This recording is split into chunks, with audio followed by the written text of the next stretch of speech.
Hello cinema lovers, কি অবস্থা সবার? আশা করছি সবাই ভালো এবং সুস্থ আছেন এবং আমাদের চ্যানেলকে সাবস্ক্রাইব করে আমাদের সাথেই আছেন। আর আপনার জন্য নিয়ে এলাম আজকে আরও একটি দুর্দান্ত সিনেমার ঘটনা। তো চলুন শুরু করা যাক। Welcome to movie break point. ঘটনার শুরুতেই হসপিটালে আমরা একটা অসুস্থ বাচ্চাকে দেখতে পাই, যে ছেলেটাকে দেখাশোনা করছিল মিলা নামের একটি মেয়ে। সে ছিল এই হসপিটালেরই একজন নার্স। সেদিন তার ডিউটি শেষ হয়ে গিয়েছিল, তাই সে তার ইন্দা নামের এক বান্ধবীকে সেই অসুস্থ ছেলের দায়িত্ব দিয়ে সে বাড়ি ফেরার জন্য তৈরি হচ্ছিল।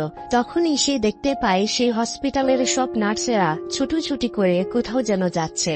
সেখানে গিয়ে সে খুবই মর্মাহত হয়, কারণ সে দেখতে পায় বাচ্চাটি ততক্ষণে মারা গিয়েছে কোনো এক অজানা কারণে।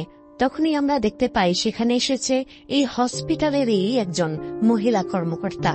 সে মিলাকে একটা ডক্টরের ঔষধের ব্যাগ ধরিয়ে দেয় এবং বলে তাকে একজন অসুস্থ পেশেন্টের বাসায় যেতে হবে খুব শীঘ্রই। তখন মিলা বলে, আমার তো আজকের জন্য সব কাজ শেষ, শিফট শেষ হয়ে গিয়েছে, তাহলে কেন আমাকে যেতে হবে?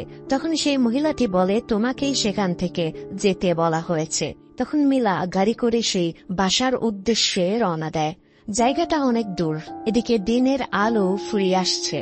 সে যেতে যেতে সন্ধ্যা হয়ে যায়। তাকে যে বাড়ির ঠিকানাটা দেওয়া হয়েছিল সেখানে যাওয়ার পর সে একটু অবাক হয়, কারণ বাড়িটা জনমানব শূন্য একটি এলাকায় এবং দেখে মনে হচ্ছিল খুবই পুরাতন একটা বাড়ি। এদিকে সে একটু ভয়ও পাচ্ছিল। তখন সে ঠিক ভুল না ভেবেই বাড়ির ভেতরে ঢুকে পড়ে। তাকে সদর দরজা খুলে দেয় রাদিত নামের একটি ছেলে। সেই লোকটি বলে, আপনি যে পেশেন্টকে দেখতে এসেছেন সে কিছুক্ষণ আগেই মারা গিয়েছে, আর তিনি সম্পর্কে আমার মা হন। যেহেতু পেশেন্ট মারা গিয়েছে তাই মিলার এখানে আর কোনো প্রয়োজন নেই। তাই সে সেখান থেকে বের হওয়ার জন্য গাড়িতে উঠে ফিরে আসতে চাচ্ছিল সে, কিন্তু তখনই তার গাড়িটা স্টার্ট নিচ্ছিল না। তখন রাদিত এসে তাকে বলে তার কোনো সাহায্য প্রয়োজন কিনা। তখন আমরা আবারও দেখতে পাই গাড়িটি স্টার্ট হয়ে গিয়েছে, অতএব এখন কোনো সমস্যা নেই। তখন আকুতি মিনতি করে রাদিত বলে তার একটা সাহায্য প্রয়োজন, আর মিলাকে সেই বাড়ির ভেতরে নিয়ে যায়। সে বলতে থাকে রীতিনীতি মেনে তার মাকে দাফন করতে হবে, কিন্তু দাফন করার আগে তার মাকে ভালো করে গোসল দিতে হবে, যে কারণে মিলাকে দরকার। সে গোসল দিতে পারবে না, কারণ এই মহিলাটি তার নিজের মা নন, মানে এই মহিলাটি তার সৎ মা, আর তার মৃত মায়ের নাম হলো সুলাশ্রী। রাদিত কাফনের কাপড় এগিয়ে দেয় মিলাকে আর বলে তার মা সুলাশ্রীকে গোসল করিয়ে দিতে। তখন মিলা কথা মতো রাদিতের মাকে গোসল দিতে শুরু করে। গোসল দেওয়ার পর কাফনের কাপড় পুড়িয়ে দেয়। তার কাজ শেষ করে সে উপরের তলায় যায় সেখান থেকে তার ব্যাগ আনতে, যেটি সে চিকিৎসার জন্য এখানে এনেছিল। সে যখন সেটা নিয়ে সেখান থেকে চলে যাবে তখন আমরা দেখতে পাই এদিকে রাদিত ফোনে কারো সাথে কথা বলছিল। উপাস থেকে কেউ একজন তাকে বলছিল তার মায়ের ডেথ সার্টিফিকেট সাবমিট করার জন্য। মিলা চলে যাচ্ছে দেখে রাদিত বলে তাদের রিলেটিভরা আসতে কাল সকাল হয়ে যাবে, আর বাড়িতে তার ছোট্ট মেয়ে নভি একা থাকে। এদিকে রাদিতের তার মায়ের সার্টিফিকেট জমা দেওয়ার জন্য একটু শহরে যেতে হবে, তাই সে মিলাকে বলে সে যেন আজকের রাতটা কষ্ট করে এখানে থেকে যায়। মিলা যদিও এটা করতে চাইছিল না, কিন্তু তার মনে কোথাও একটা মনুষ্যত্ব বোধ ছিল, যার কারণে সে না করতে পারছিল না, কিন্তু সে কিছুটা ভয়ও পাচ্ছিল। যাই হোক, এদিকে রাদিত চলে যায়। মীরা সুলাশ্রীর মৃতদেহকে নিচে রেখে উপরে নভির কাছে যায় এবং সেখানে গিয়ে আমরা নভিকে দেখতে পাই যে ঠিকঠাক মতো হাঁটতে পারে না, লাঠি নিয়ে তাকে হাঁটতে হয় এবং ছোট্ট একটা মেয়ে। মিলা যখন নিচে আসে আবারও, তখন সে দেখতে পারে সেখানে থাকা ট্যাপ রেকর্ডারটি চলছিল আপনা আপনি। সে যখন সুলাশ্রীর মৃতদেহের পাশে যায় তখনই সে উপরের তলা থেকে নভির আওয়াজ শুনতে পায়। সে বিপদ বুঝে সেখানে দৌড়ে যায় এবং গিয়ে দেখতে পায় নভি কিছু একটা দেখে অনেক ভয় পেয়ে খাটের নিচে চলে গিয়েছে। নভি বারবার সামনে থাকা আলমারির দিকে দেখাচ্ছিল, কারণ সেটার ভেতর থেকে নখ দিয়ে আছড়ানোর শব্দ আসছিল। মিলা ভয়ে ভয়ে এটা খুলে, কিন্তু ভেতরে সবকিছুই স্বাভাবিক ছিল। প্রচন্ড ভয়ের কারণে ছোট্ট মেয়ে নভির শ্বাসকষ্ট শুরু হয়, তাই মিলা তাকে ইনহেলার দিয়ে বিছানায় শুয়ে দেয়। এদিকে মিলার গলাও শুকিয়ে আসছিল। সে চলে যায় পানি খাওয়ার জন্য, কিন্তু আমরা পর্দার পেছনে একটা লাশের অবয়বকে দাঁড়িয়ে থাকতে দেখতে পাই, যেটাকে মিলা খেয়াল করে না। সে যখন সিঁড়ি দিয়ে উপরে উঠে যাবে তখনই সে সামনে দেখতে পায় পর্দার ওপাশে কোনো একটা লাশের অবয়ব। সে যখন তখন ভয়ে ভয়ে সেই পর্দাটাকে সরায়, সেখানে কিছুই ছিল না। সে ভেবেছিল এটা হয়তো তার মনের ভুল। সে সেখানে আজব রকম শব্দ পাচ্ছিল।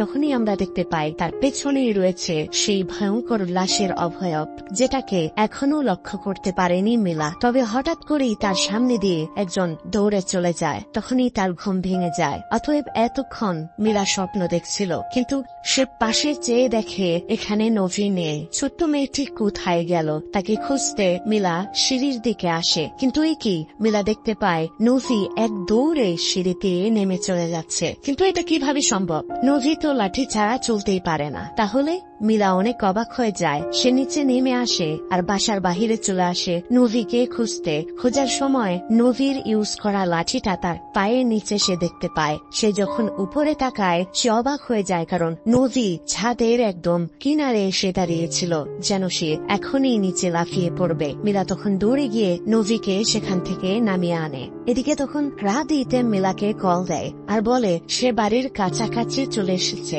মিলা চাইলেই এখন চলে আসতে পারে।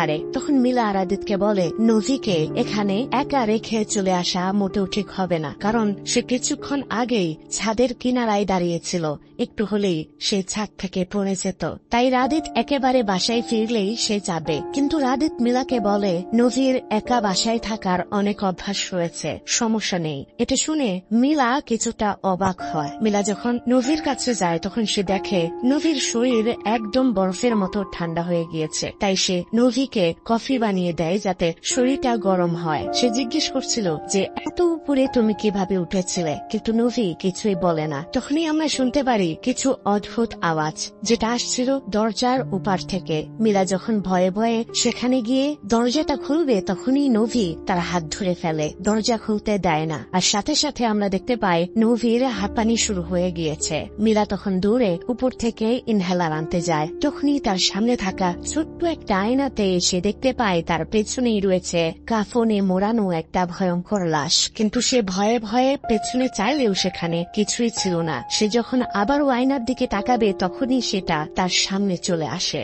এটা দেখে মিলা একদমই সহ্য করতে পারে না। সে কোনো রকমে দৌড়ে ঘর থেকে বের হতে চাইবে, তখনই ঘরের দরজা লেগে যায়। মিলা তখন অনেক ভয় পাচ্ছিল, কিন্তু অনেকক্ষণ পর দরজাটি আপনা আপনি খুলে যায়। সে তখনই দৌড়ে নভির ঘরের দিকে চলে যায়। সে যখন নভির ঘরের দিকে যাচ্ছিল তখন সে লক্ষ্য করে সোলাস্ত্রীর লাশটা সেখানে ছিল না। সে নভির কাছে গিয়ে ইনহেলার দেয় আর সেখানে বিপদ লক্ষ্য করায় সে নভিকে নিয়ে বাহিরে চলে আসে এবং তার গাড়িতে চলে যায়। গাড়ি স্টার্ট দেবে তখনই সে গাড়ির সামনে তাকিয়ে দেখে তার সামনেই রয়েছে সেই ভয়ঙ্কর লাশ। এদিকে হঠাৎ করে চেয়ে দেখে তার পাশে নভি নেই। বাহিরে তাকিয়ে সে দেখতে পায় নভি আশ্চর্যভাবে শূন্যে ভাসছে, আর ভাসতে ভাসতে নভিকে কোনো এক শক্তি ঘরের ভেতর নিক্ষেপ করেছে। মিলা নভির বিপদ ভেবে সেই ঘরে আবারও প্রবেশ করে ভয়ে ভয়ে। সে ঘরে ঢুকতেই সেখানকার একটা চেয়ার নোট ছিল, সেখানে সোলাস্ত্রীর লাশটা ছিল না। কিন্তু তখনই একটা লাশ তার সামনে পড়ে যায় উপর থেকে।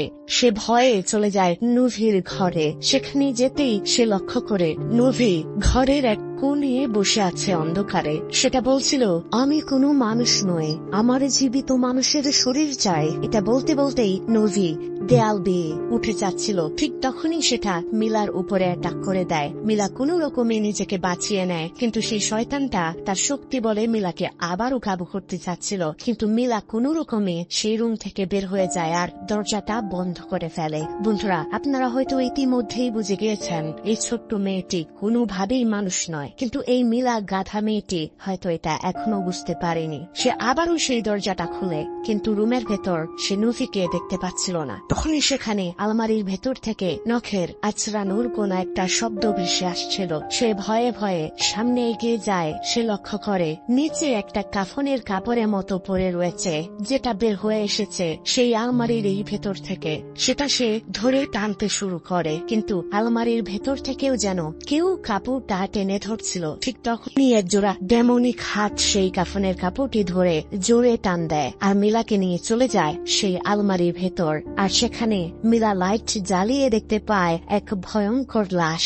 কাফনের কাপড়ে সে মোড়ানো ছিল, সেটা দেখে কোনোভাবেই সহ্য করতে পারে না। সে তখন দৌড়ে সেখান থেকে পালিয়ে আসতে যাবে, তখনই সিঁড়ি থেকে পা পিছলে সে নিচে পড়ে যায়। ঘর তখন পুরো অন্ধকার। সে টর্চ লাইট নিয়ে সামনে মারতেই দেয়ালের মধ্যেও সে সেই ভয়ঙ্কর লাশটাকে দেখতে পায়। মিলা এই বাড়ির থেকে বের হতে চাইছিল, কিন্তু বাড়ির সদর দরজা একেবারে বন্ধ হয়ে গিয়েছিল, যা সে একদমই খুলতে পারছিল না। সে তখন অসহায়ের মতো সেখানেই কতক্ষণ বসে থাকে। সে তখন মনের ভেতর সাহস নিয়ে সামনের দিকে এগিয়ে যায়। সামনে একটা রুমে যায় সে, আর সেখানে সে একটা সিন্দুক খুঁজে পায়। সে যখন সিন্দুকটা খুলে, আর এখানেই বন্ধুরা এই ঘটনার একটা টুইস্ট রিভিল হয়। এখানে কিছু ছবি সে দেখতে পায়, আর আজব বিষয় হচ্ছে সেই ছবিগুলোর মধ্যে তার ছবিও ছিল, যেটা দেখে সে অনেক অবাক হয়ে যায়। সে আরো অনেক ভয় পেয়ে যায় তখন যখন সে দেখতে পায় সেখানে রয়েছে রাদিদের ছবি, যে কিনা ছবিতে মৃত ছিল। এটা দেখে সে খুবই ভয় পেয়ে যায়। তার আর বোঝার বাকি রয় না যে এই বাড়িতে যারা আছে সবাই মৃত। তখনই সেখানে রাদিত আর নভি চলে আসে। এখানে আমাদেরকে একটা অতীত বলা হয়। আমরা দেখতে পাই সুলাশ্রী একটা হারিকেন নিয়ে উপরে চলে যায়। সেখানে বিছানায় শুয়েছিল সুলাশ্রীর হাজবেন্ড। তার হাতে মাত্র 3 দিন সময় রয়েছে তার স্বামীর আত্মা অন্য কোনো শরীরে ট্রান্সফার করার জন্য, নয়তো তার হাজবেন্ড মারা যাবে। তখনই আমরা বর্তমানে চলে আসি। এখানে রাদিত ঘটনার আরো একটা টুইস্ট রিভিল করে বন্ধুরা, অর্থাৎ সুলাশ্রী যে মহিলাটিকে আমরা দেখতে পেরেছিলাম, এটা রাদিতের মা নয়, এটা হলো রাদিতের স্ত্রী। মানে রাদিত যখন বুড়ো হয়ে গিয়েছিল তখন তার ওয়াইফ সুলাশ্রী একটা নতুন ছেলের ভিতর রাদিতের আত্মা প্রবেশ করিয়েছিল। আর এখন যেহেতু সুলাশ্রীর নতুন শরীর প্রয়োজন, তাই তার হাজবেন্ড হিসেবে রাদিত তার ওয়াইফ সুলাশ্রীর নতুন বডির জন্য সিলেক্ট করেছে মিলাকে, যেটা শুনে মিলা অনেক ভয় পেয়ে যায়। আর তার বুঝতে বাকি রয় না যে এখানে যারা আছে কেউ মানুষ না, সবাই শয়তান বা সবাই জিন। কিন্তু তার বুঝতে অনেকটা দেরি হয়ে যায়। সে কোনো রকমে সেখান থেকে পালাতে চেষ্টা করছিল, কিন্তু সব রাস্তায় বন্ধ।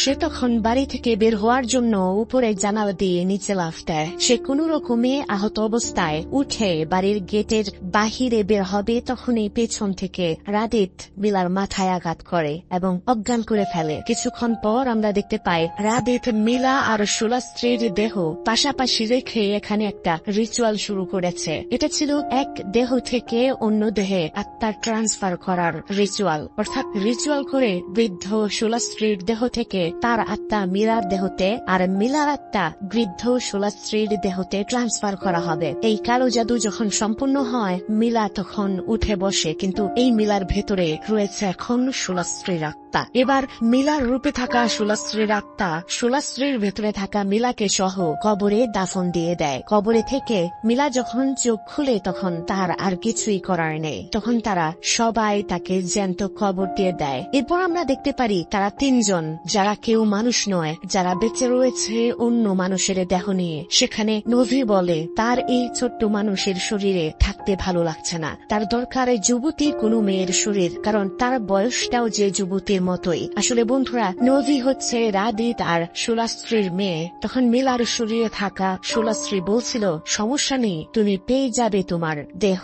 তখনই কলিং বেল বেজে যায়। নভি এগিয়ে গেলে দরজাটি খুলে, আর আমরা দেখতে পাই সেখানে এসেছে মিলার হসপিটালের বান্ধবী ইন্দা, যে এসেছিল মিলার খোঁজে। তাকে দেখে নভি একটা পৈশাচিক হাসি দেয়। তার মানে হলো বন্ধুরা, নভিও অলরেডি তার জন্য নতুন বডি পেয়ে গিয়েছে। আর এখানেই এই ঘটনাটির সমাপ্তি ঘটে। আদৌ কি এই ঘটনার সমাপ্তি ঘটেছে, নাকি এই ঘটনা চলতেই থাকবে যুগের পর যুগ?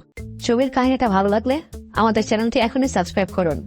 কোন অংশটি ভালো লেগেছে কমেন্টে আমাদের সাথে জানাতে ভুলবেন না।